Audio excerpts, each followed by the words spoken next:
రాష్ట్ర వ్యాప్తంగా 1,45,000 ఎకరాల మేర అక్రమాలు జరిగాయని చెప్పి రాష్ట్ర ప్రభుత్వం గుర్తించింది. ఈ భూ అక్రమాలకు సంబంధించి మనతో మాట్లాడడానికి రెవెన్యూ శాఖ ప్రత్యేక ప్రధాన కార్యదర్శి ఆర్పి సిసోడియా మనతో ఉన్నారు. సార్, రాష్ట్ర వ్యాప్తంగా గుర్తించినటువంటి ఎన్ని అక్రమాలు ఉన్నాయి, అలాగే ముఖ్యమంత్రి ఏం సమీక్షించారు, మీకు ఆదేశాలు ఏమి ఇచ్చారు? రాష్ట్రం అంతా గుర్తించింది ఏమిటంటే 9 లక్షలు ఎకరాలు భూములు ఫ్రీ హోల్డ్ అయిపోయినాయి.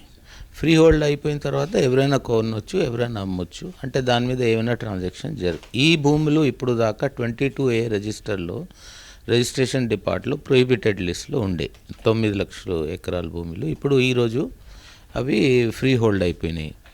దాంట్లో 25,000 ఎకరాలు ఆల్రెడీ వేరే వాళ్ళ పేరు మీద రిజిస్టర్ అయిపోయినాయి. తర్వాత ఇంకా ఎన్ని జీపీఏలు రిజిస్టర్ అయినాయంటే ఇంకా మేము అడుగుతున్నాము. బికాజ్ ఒకటి రిజిస్ట్రేషన్ ఇంకొక జీపీఏ అంటే ఆల్మోస్ట్ రిజిస్ట్రేషన్ అయినట్టే అనుకోవాలి. ఎందుకంటే ఆయన దగ్గర అన్ని పవర్స్ వచ్చేది, ఆయన ఎప్పుడైనా అమ్మేస్తాడు. సో ఎక్స్టెంట్ అంటే ఇప్పుడు అట్లా మేము అనుకోవడం అనేది జరుగుతుంది. అంటే దీనికి సంబంధించి మదనపల్లిలో ఒక ఘటన జరిగింది. ఈ భూ అక్రమాలని కప్పిపుచ్చడానికి ఒక ఫైల్స్ దగ్ధం చేశారన్న ఆరోపణలు అయితే వచ్చాయి. దీని మీద ప్రత్యేకంగా మీరు కూడా క్షేత్రస్థాయికి వెళ్ళి పరిశీలించారు. ఏం గమనించారు అక్కడ? ఏం గమనించానంటే అక్కడ సండే 21 నైట్ ఫైర్ యాక్సిడెంట్ జరిగింది. ఇప్పుడు correct time of fire accident చెప్పలేము, కానీ 10:50 అండ్ 11:30 మధ్యన ఫైర్ యాక్సిడెంట్ జరిగింది. ఎందుకంటే 10:50 దాకా ఒక ఆయన గౌతమ్ అనే ఒక సీనియర్ అసిస్టెంట్ ఆఫీస్లోనే ఉన్నాడు, పనిచేసి వెళ్ళాడు 10:50, కాబట్టి అప్పుడు దాకా ఫైర్ లేదు. 11:30కి ఈయన లేచాడు, ది వాచ్మెన్ అక్కడ విఆర్ఏ లేచి పెద్ద మంటలు, పెద్ద తడతడు సౌండ్ విన్నాడు. విన్నాక బయట వెళ్ళాడు. ముందు పక్క ఉన్న వాచ్మెన్ పిలుద్దామని ట్రై చేశాడు, ఏం కాకపోతే ఫైనల్గా అతని తాలూకా ఇమీడియట్ సుపీరియర్ డిప్యూటీ తహసీల్దార్ ఒక ఆమె ఉంది, ఆమెకి ఫోన్ చేశాడు. 17 నిమిషాల్లోనే ఫైర్ టెండర్ వచ్చేసింది. ఈ 17 నిమిషాల్లోనే 2,440 ఫైల్స్ కాలిపోయినాయి. అంటే మీరు రసాయన చర్య వల్లే ఈ ప్రమాదం జరిగి ఉంటుందని చెప్పి మీరు అభిప్రాయపడుతున్నారు. మొత్తంగా షార్ట్ సర్క్యూట్ వల్ల జరిగిందా, రసాయన ప్రమాదం వల్ల జరిగిందా, ఏం అభిప్రాయపడతారు మీరు? షార్ట్ సర్క్యూట్ అయితే జరిగే ప్రసక్తి లేదు. ఎందుకంటే డైరెక్టర్ ఎలక్ట్రికల్ సేఫ్టీ వచ్చి మొత్తం ఎంక్వైరీ చేసి ఖచ్చితంగా ఇది లేదని చెప్పడం జరిగింది. నేను ఆ రిపోర్ట్ చూశాను, చదివాను. ఐఎమ్ ఫుల్లీ కన్విన్స్ ఇది షార్ట్ సర్క్యూట్ కాదు. రెండోది ఏదో యాక్సిడెంట్ జరిగి ఉంటుందని అనుకుంటున్నారు, కానీ యాక్సిడెంట్లా అనిపించట్లేదు.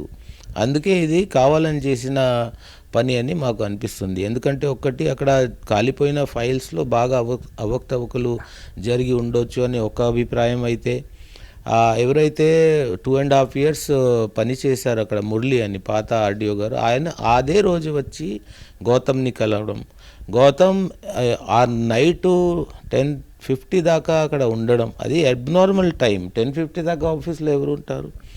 అది తర్వాత ఆయన వెళ్ళిన ½ an hourలోనే ఫైర్ యాక్సిడెంట్ జరిగిపోవడం.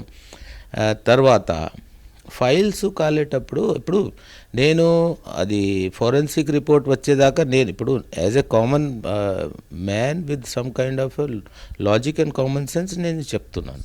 అంటే ఫైల్ కాలిస్తే దాని మీద బాగా మనం ప్రయత్నాలు చేస్తే తప్ప ఫైల్ కాలదు. Suppose petrol, diesel, kerosene, oil ఏది పెట్టలేదు అనుకోండి, ఆ ఫైల్ బికాజ్ ఇది థిక్ అయితాలు ఇలా ఉంటాయి కదా, ఆక్సిజన్ లోపల ఉండదు, కాబట్టి సైడ్ నుంచి కొన్నిసార్లు ఆగిపోతుంది కదా, ఆరిపోతుంది ఫైర్. మనం కొన్నిసార్లు కష్టమే ఫైల్స్ కలవగా ఇది చేయడం. సో అందుకే ఇవన్నీ మాది అయితే ప్రిలిమినరీ కన్క్లూజన్ అయితే ఇది ఆర్సనే అని. దీనిపైన ఎవరి మీద చర్యలు తీసుకున్నారు, ఏం చేయబోతున్నారు తదుపరి? అయితే ఇప్పుడు ఉన్న ఎగ్జిస్టింగ్ ఆర్డీఓ, తర్వాత పూర్వం చేసిన ఆర్డీఓ మురళి, తర్వాత ఇప్పుడు ఉన్న హరిప్రసాద్ గారు, తర్వాత ఆ గౌతమ్ అనే సీనియర్, వాళ్ళ ముగ్గురిని అయితే సస్పెండ్ చేయడం జరిగింది. పోలీసు చాలామందితో విచారిస్తున్నారు. వీళ్ళు అంటే ఒక మాధవ్ రెడ్డి, తర్వాత తుకారాం, వీళ్ళిద్దరూ బాగా క్లోజ్ ఉండేవాడు పాత ఆర్డీఓ మురళి గారికి. వాళ్ళు ప్రతి వారం వచ్చి కలవడం, ఇంట్లో ఆఫీస్లో కలవడం జరిగేది. బాగా ఫైల్స్ అప్పుడు మూవ్మెంట్ అయ్యేవి. కాబట్టి వీళ్ళు ఇన్వాల్వ్మెంట్ ఉంది అని, అది ఎట్లాగా వాళ్ళు ఇంట్లో సౌదాలు జరిగినాయి, మాధవ్ రెడ్డి అబ్స్కాండ్ అయిపోయాడు. తర్వాత మన రామచంద్ర రెడ్డి గారి పిఏ ఇంటికి ఈరోజు సోదాలు జరిగినాయి. సిఐడి చాలా ముమ్మరంగా ఇది చేస్తుంది. ఒకసారి ఇటు మన ఎఫ్ఎస్ఎల్ రిపోర్ట్ రావడం, ఒకసారి వీళ్ళు ఈ ఇన్వెస్టిగేషన్ కంప్లీట్ అవ్వడం అంటే త్వరలోనే నిజాలు బయటికి వచ్చేస్తాయి. రాష్ట్ర వ్యాప్తంగా గత 5 ఏళ్లలో చాలా చోట్ల ఇలాంటి భూ అక్రమాలు జరిగాయి అని చెప్పి ఒక ఆరోపణలు అయితే వస్తున్నాయి. దీనికి సంబంధించి ఫైల్స్ని కానీ లేకపోతే ఆఫీసులు కానీ సెక్యూర్ చేయడానికి మీరు ఏం చేయబోతున్నారు రెవెన్యూ శాఖ తరఫున? ఇప్పుడు ఈరోజు మాత్రం చీఫ్ మినిస్టర్ గారు, గౌరవనీయులు సీఎం గారు ఈరోజు ఆదేశాలు ఇచ్చారు. ప్రతి ఆఫీస్లో మీరు ఎనర్జీ ఆడిట్ చేయించేయండి. ఎక్కడైనా ఇలాంటి లూజ్ వైర్స్ లేకపోతే షార్ట్ సర్క్యూట్ అయ్యే అవకాశాలు లేకుండా చూడండి.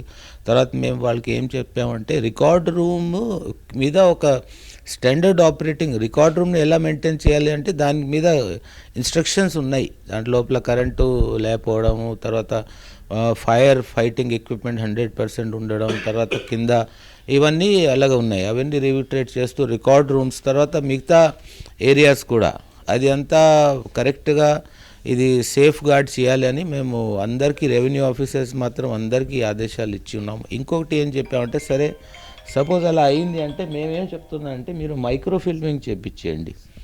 మైక్రో ఫిల్మింగ్ చేసి రికార్డ్స్ ఇప్పుడు కాలిపోవచ్చు కాబట్టి అప్పటికప్పుడు బ్యాకప్ తీసుకోవడం. ఇప్పుడు స్టాండ్ అలోన్ సిస్టము బ్యాకప్ తీసుకుని వేరే చోట పెట్టడం కాబట్టి అన్ని రికార్డు ఉంటాయి.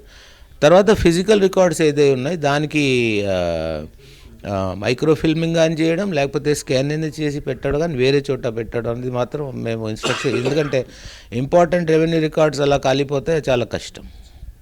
తదుపరి అంటే సర్వే రాళ్ళు కావచ్చు, లేకపోతే పాస్ పుస్తకాలు కావచ్చు, గత ముఖ్యమంత్రి బొమ్మ వేశారు అనేది ఒక ఆరోపణ. దీని మీద మీరు ఏం చేయబోతున్నారు? ఎలాంటి కార్యాచరణ చేపట్టబోతున్నారు? పాస్బుక్స్ అన్నీ రిప్లేస్ చేస్తాం. ఓన్లీ గవర్నమెంట్ తాలూకా లోగో ఉంటుంది, పట్టాదారు తాలూకా పేరు ఉంటుంది, అతని తాలూకా ల్యాండ్ డీటెయిల్స్ ఉంటాయి. ఇంకా ఏ రకమైన పొలిటికల్ సింబల్ మాత్రం దీని మీద ఏముండదు. ఇది గవర్నమెంట్ ఇచ్చిన భూ హక్కు పత్రం, అది గవర్నమెంట్ లాగే కనిపిస్తుంది. మదనపల్లి సబ్ కలెక్టర్ కార్యాలయానికి వెళ్ళినప్పుడు మదనపల్లిలో మీకు వందలాది అప్లికేషన్స్ వచ్చాయి ప్రజల నుంచి. సో ఎలాంటి ఏ తరహా అప్లికేషన్స్ వచ్చాయి, అలాగే రాష్ట్ర వ్యాప్తంగా కూడా పర్యటిస్తారా దీనికి సంబంధించి? అంటే నేను అవి అంతా కంప్యూటరైజ్ చేయించేసాను. కంప్యూటరైజ్ చేయించేస్తే మొత్తానికి నాకు ఆ రోజు వచ్చిన పెటిషన్స్ మొత్తం చూస్తే ఒక 482 వచ్చినాయి. దీన్ని మళ్ళీ మేము కేటగరైజ్ కూడా చేసాం. Land grabbing 171 cases, land encroachment 55 cases, section 22A 23 petitions, ROR petitions 127, court cases 15, land acquisition 20, land dispute 50, land dispute 52, 19 ఇతర్ అది ఇది ఏ కేటగిరీ ఇలాంటి కంప్లైంట్స్ వచ్చినాయి. రాష్ట్ర వ్యాప్తంగా ఇదే తరహాలో పెద్ద ఎత్తున ప్రజల నుంచి కూడా ఫిర్యాదులు వచ్చే అవకాశం ఉంది. మీరు ఎక్కడెక్కడ పర్యటించబోతున్నారు, ఏం చేయబోతున్నారు? దీనికి సంబంధించి ఒక కార్యాచరణ ఉందా ప్రత్యేకించి ఫిర్యాదుల రెడ్రెసల్కి?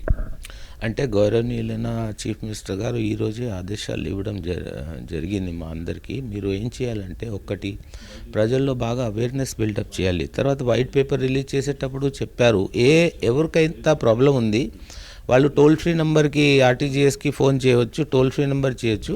మేము ఒక సెపరేట్ టోల్ ఫ్రీ నెంబర్ కూడా అడిగాము. సెపరేట్ ఇస్తే ల్యాండ్ రిలేటెడ్ అన్నీ దాని మీద పోవడమే కాకుండా రెండోది బాగా అవేర్నెస్ బిల్డప్ చేయాలి. తర్వాత ప్రజలతో మనం ముఖాముఖి చేయాలి. అయితే ఇప్పుడు మా ప్లాన్ ఏంటంటే ప్రతి వారం ప్రతి 10 రోజులు ఒక్క చోట పోయి ముందు ఎక్కువ ప్రాబ్లమ్స్ ఉన్న లైక్ ప్రకాశం, బహుశా నెక్స్ట్ మంత్ ప్రకాశం పెట్టి తర్వాత నెక్స్ట్ వీక్ తర్వాత దాని తర్వాత కావాలంటే విశాఖపట్నం ఒక 2 రోజులు తర్వాత ఇప్పుడు ఏంటంటే అన్ని ఆఫీసర్స్ అంటే స్పెషల్లీ మాకు ఉన్నవాళ్ళు CCLA, commissioner survey and IG registration, ఈ ముగ్గురు కీలకమైన అధికారులు కాబట్టి వాళ్ళతో నేను వెళ్తాను. అడ్వాన్స్లో నోటీస్ ఇస్తాను, ప్రజలకి అందరికీ ముందే తెలియపరుస్తాము. మేము ఒక ప్లేస్ ఫిక్స్ చేస్తాం, టైం ఫిక్స్ చేస్తాం. అక్కడ కూర్చుని ఉన్నటువంటి అన్నీ మేము అర్జీలు తీసుకుంటాం, వాటిని కంప్యూటరైజ్ చేస్తాం. వారం కన్సర్న్ ఆఫీసర్స్తో రివ్యూ చేసి ఉన్న ప్రాబ్లమ్స్ని అన్నీ సాల్వ్ చేస్తామని మా యాక్షన్ ప్లాన్.